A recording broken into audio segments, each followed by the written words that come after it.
Earlier this week, The Athletic put out a story that talked about the top 50 free agents in baseball and the best potential team fit for all 50. We'll take a look at who the Tigers may be in on all today on Locked On Tigers.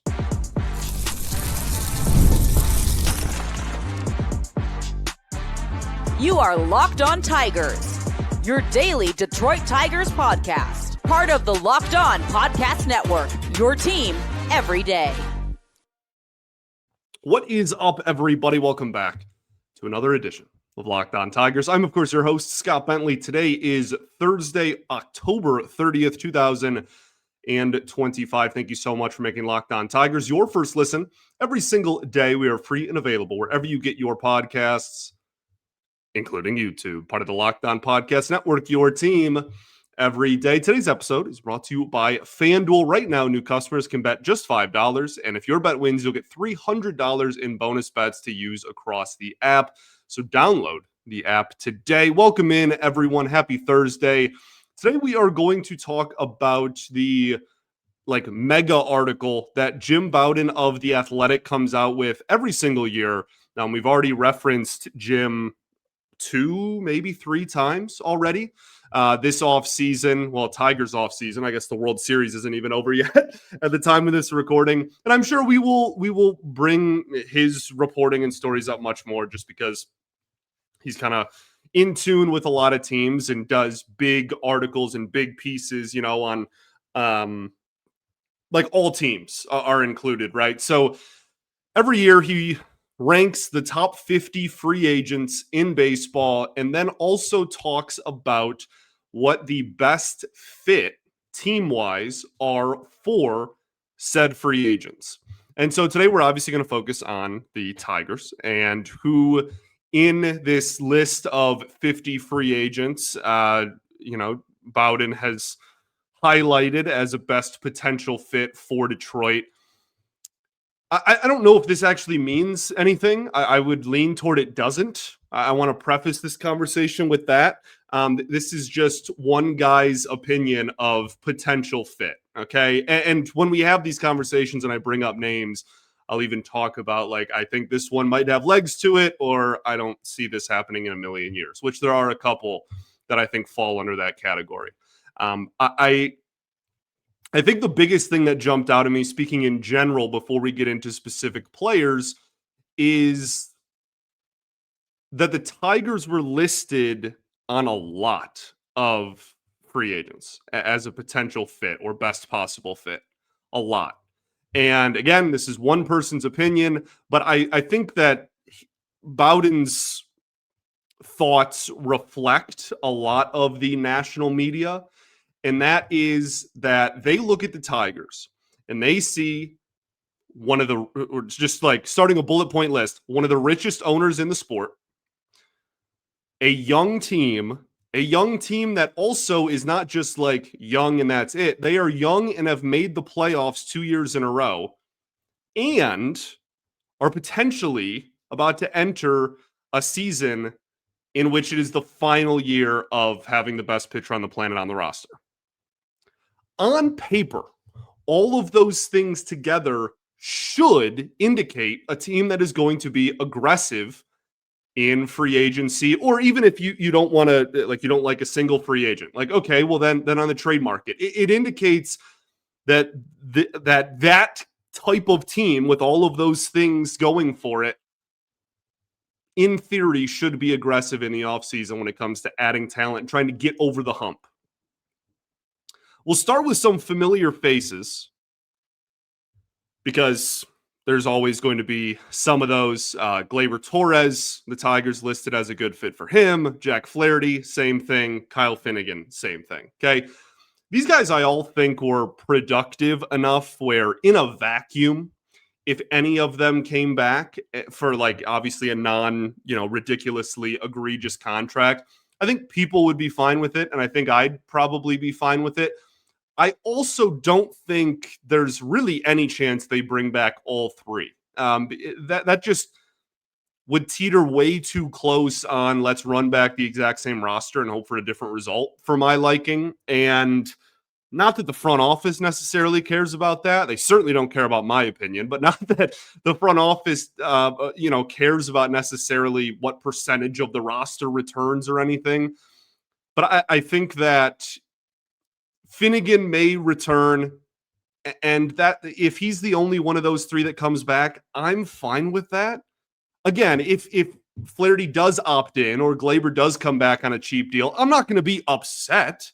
I'm not saying there's no way you can allow them back on the roster, but I think the clubhouse leader of those three to return is probably Finnegan, and the other two I would think are gone, but part of that is in Flaherty's control, obviously with an option year for him. So that's somewhat his decision. There's a couple of other familiar faces in this list that the Tigers are obviously tied to, and that is not familiar faces in the sense that they played for the Tigers in 2025 or anything like that. Just names that we have heard rumors about for, in some cases, years. Alex Bregman, obviously, the Tigers are a potential fit for him. We've talked about that a million times. And Eugenio Suarez. There was a big rumor that the Tigers were on him at the trade deadline, and they didn't. So, and Suarez, obviously, former Tiger, whatever. There's an argument that those two guys are the two best third basemen in the free agent market. So I think it makes sense that the Tigers, with an obvious hole at third base in terms of everyday production, that they're going to be a potential fit in the eyes of the national media for either of those two gentlemen. And I'm sure that we'll be hearing rumors on both of them to Detroit all winter, to be completely honest with you. The last player that falls into the familiar faces category is obviously Justin Verlander. Bowden actually specifically mentions in the piece that Verlander had an ERA of about 2, just a hair over 2 in the last month of the season. And he's talked about potentially returning to Detroit before, if the stars align, and how he would be not against that at all. And he even mentions in the piece, would sign with the Tigers, probably with the intention of retiring a Tiger. Now, that's all great, and it's fun to talk about, and I would not be against it. I in the show yesterday, when I was talking about guys that can guarantee you innings and guarantee you production, right? I want a high-end starting pitcher, which we'll talk about here in this episode. The Tigers named as a potential fit for a couple of those guys, so we'll talk about that. But I also mentioned that a guy like Troy Melton is probably not going to throw too much over 100 innings this year, in 2026, that is. Even if he's the starter on opening day. They're not going to let him throw 180 innings as a rookie. So you need starting pitching depth as is. Verlander's not going to give you 180 innings either. But I think that when I said Melton / free agent can kind of be the fifth spot, I would welcome a Verlander Melton, two-headed monster there. And then if an injury happens, then obviously you just slide everybody up and they're both in the rotation full-time, etc. I think that there is a fit here. And really, this is the first time since Verlander left, since the trade in 2017, where I genuinely feel like it is not a complete pipe dream for Verlander to return. Every single offseason, this is a rumor, and every offseason I have to play like Scrooge and be like, this is not happening, guys. It's fun to talk about. It's not happening. I still don't think it's happening. I want to make that clear. Still think probably not. But if there was ever an offseason, this is probably the highest likelihood it's been since 2017. The reason why I still think I would lean probably not is because he's going to be looking for a one-year deal. And with how well he pitched in the second half and how not much of a long-term investment he's going to be, I think you're probably looking at, 28, 29 other teams that would be willing to sign Verlander to a one-year deal. And that's why I think the market's going to be hard. Now it's up. If everybody offers him 1 year and around the same money, then it's just going to be wherever he wants to go. And presumably the Tigers would have a decent shot if that is the case. So we'll see what happens. But I did want to bring it up because obviously that's going to be talked about throughout the offseason. Let's talk about all the other players. A lot of players that we have talked about a little bit maybe already, and a handful, a large majority here, a large amount, that's the word, of players that we haven't discussed yet this offseason. We'll do all of that right after this. First, though, I'm going to talk to you all about our friends over at FanDuel. The NBA is back, and there's no better place to get in on the betting action than with FanDuel, the official sportsbook partner of the NBA. Even if you miss the start of a game or want to ride the hot hand, FanDuel has live bets on everything from who will score next to fourth quarter comebacks and so much more. Plus, you can even combine your live bets into a same game parlay for a shot at a bigger payout. It keeps the game way more exciting, especially when your team is making a playoff push. So right now, FanDuel is giving new customers $300 in bonus bets when your first $5 bet wins. So head to FanDuel.com to sign up and play your game with FanDuel, the official sports betting partner of the NBA. All right, everybody, welcome back here. Segment 2, Locked On Tigers. Appreciate y'all for tuning in, as always, making us your first listen every single day. Shout out to the everydayers that do tune in every day, and we will, of course, be back tomorrow with a Friday show. Probably talk a little bit World Series. We'll talk some more Tigers news and notes. They've made a couple of minor league signings. Sounds like they're going to make another coaching move. I'm assuming that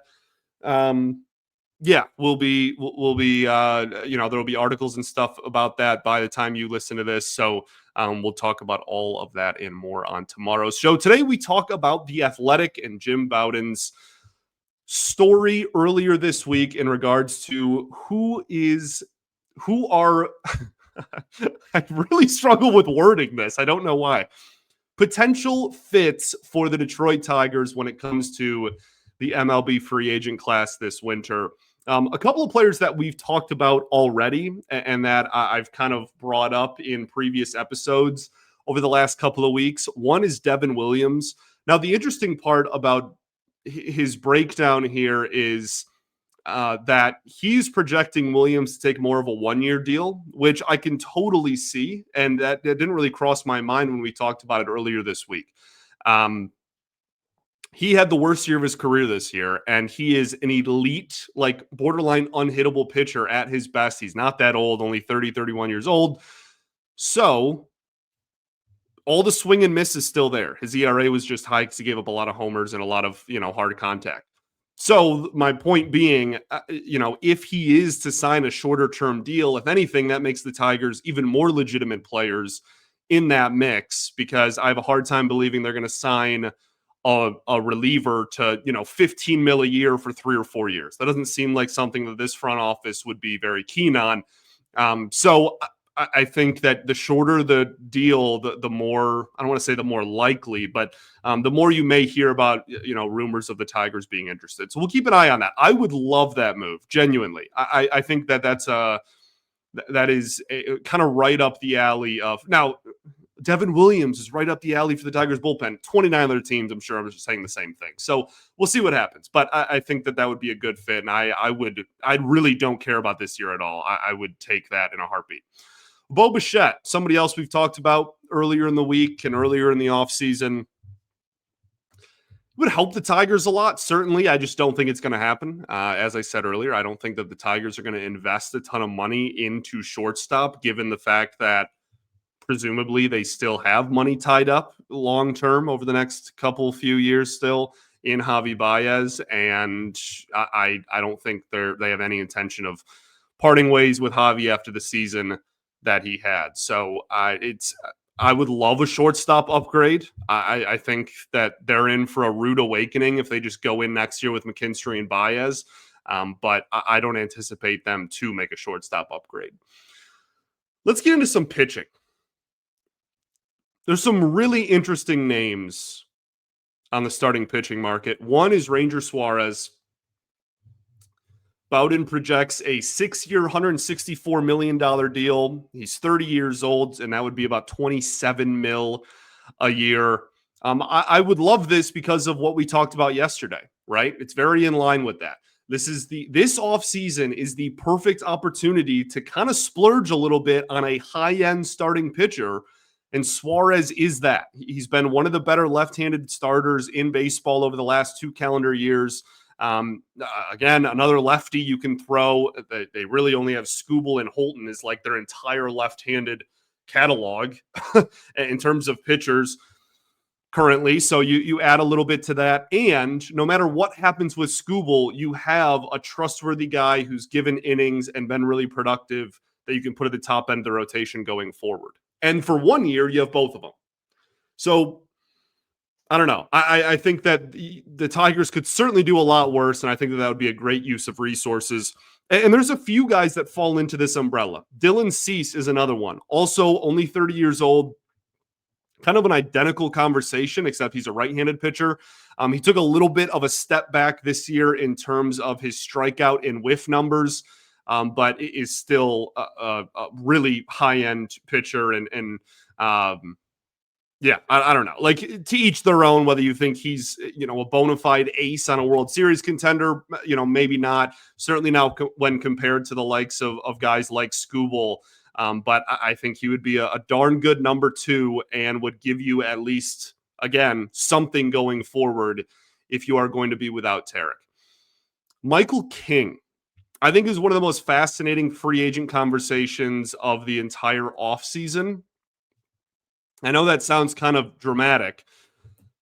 He's 30 years old, right-handed pitcher. He was so good in 2024, like so good.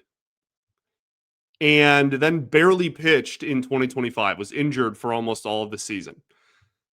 Does he go for a short-term deal? 1-year deal just to prove, hey, I'm healthy, I'm back to what I was, bet on yourself a little bit, and then next winter at 31 years old, still get the 4, 5, 6-year deal that he's looking for? Or are teams just like, we still know that he's really good, we still think he's really good, we're not really too worried about the injury, we're just going to give him his long-term deal this offseason?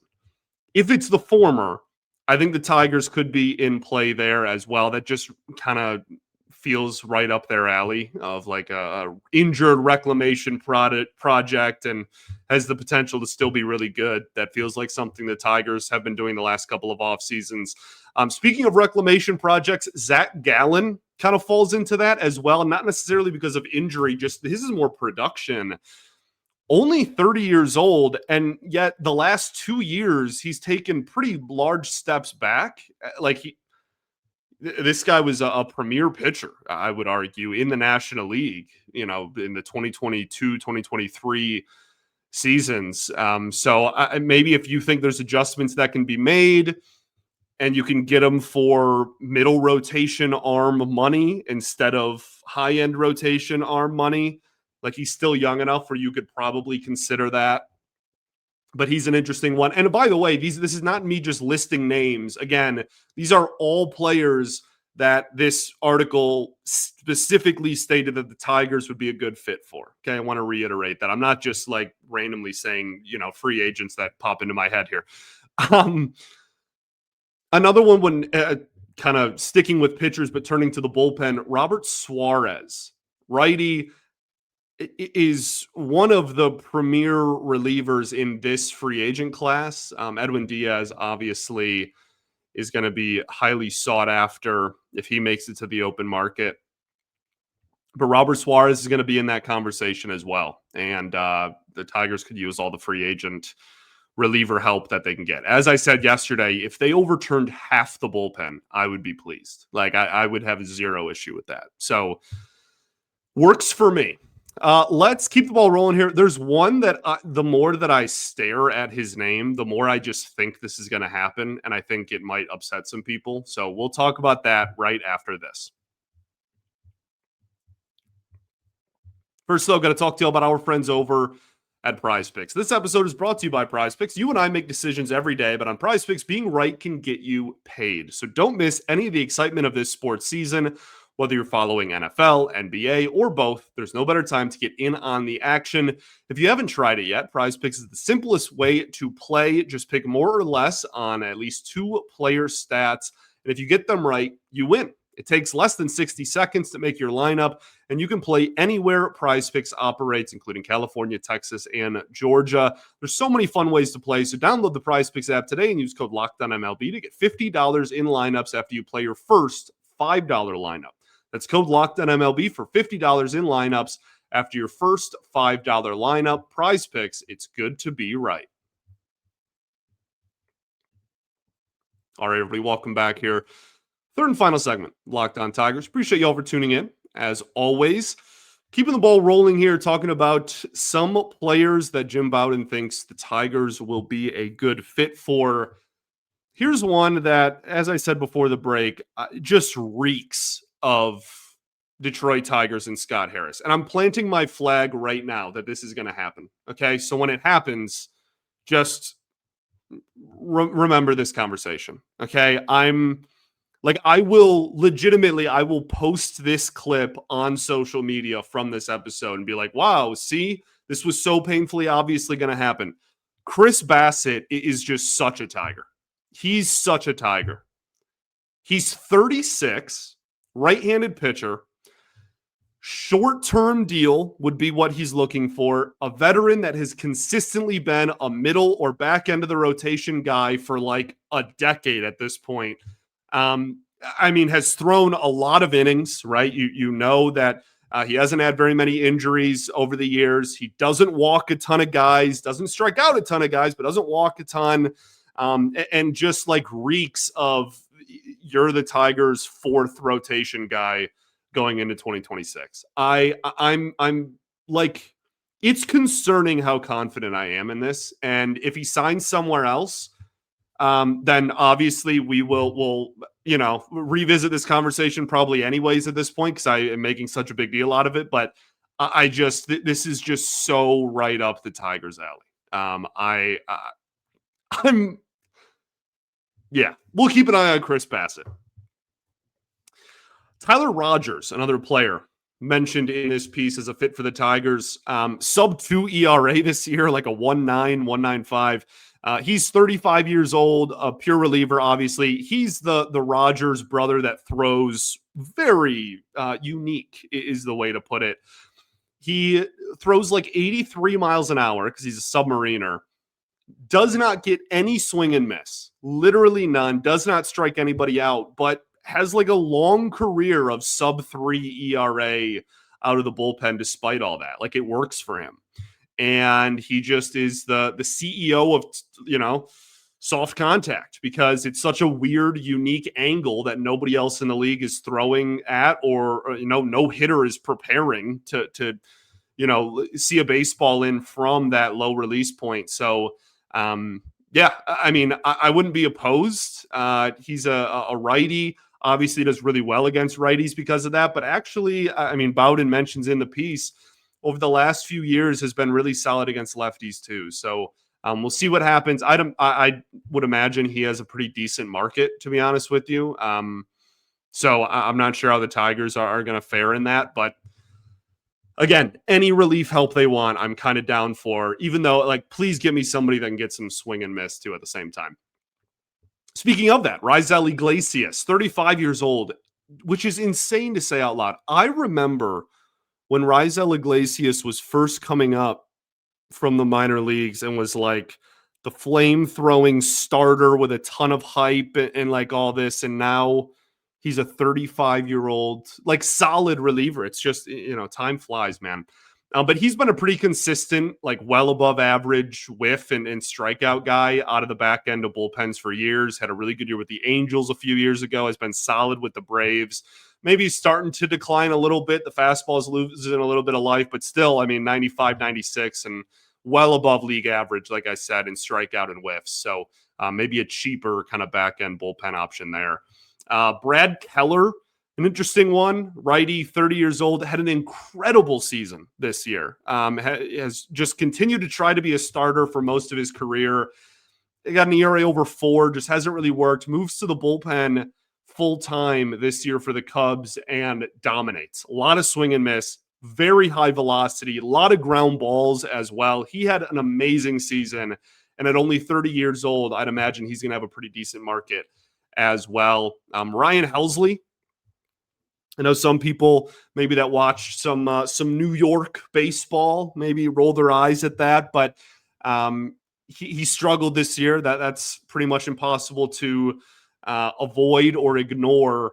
But he's one of the hardest throwers in all of baseball. Like legitimately averages 99, almost 100 miles an hour on his fastball, and he has been elite for most of his career before this season. If the market plummets on him because of this year, I don't even think it will. But if it somehow does, I would not be opposed to that at all. Just two more here. One is Ha-Seong Kim, who's one of my favorite players in the league. Only 30 years old. I would love this. I don't think it's going to happen, but I would love it. The reason being, I don't think that the Tigers are going to sign him to put him at second. I don't think that they're going to sign him to play shortstop. And I think that he will have a big enough market where the Tigers will not just be able to be like, hey, here's a small contract to play third for us. But he fits everything the Tigers want. He's a plus defender that steals bases. He doesn't swing and miss ever. He doesn't strike out. He walks a ton. And he can play good defense at shortstop. This is like a prototype of what, like he doesn't have a ton of power, right? But I don't care. This is really exactly what the Tigers, the profile at least that the Tigers are looking to add to their lineup. I just don't think they'll actually do it. But if they do, I will be over the moon. I absolutely love Ha-Seong Kim. Had an injury-riddled season this year, so the numbers weren't as good as they usually are, and he also just didn't have obviously a ton of games played, certainly not as many as he had in years past. But we'll see what that does to his market. We're going to end on an absolute Hail Mary here. Jim Bowden listed Kyle Schwarber as a potential fit for the Detroit Tigers. Projected a $160 million deal over 5 years. That's $32 million a season for the slugger. I mean, sure. Sure, dude. I certainly wouldn't be mad at that. Look, like he doesn't necessarily fit the, cut down on strikeouts thing that we've talked about so much.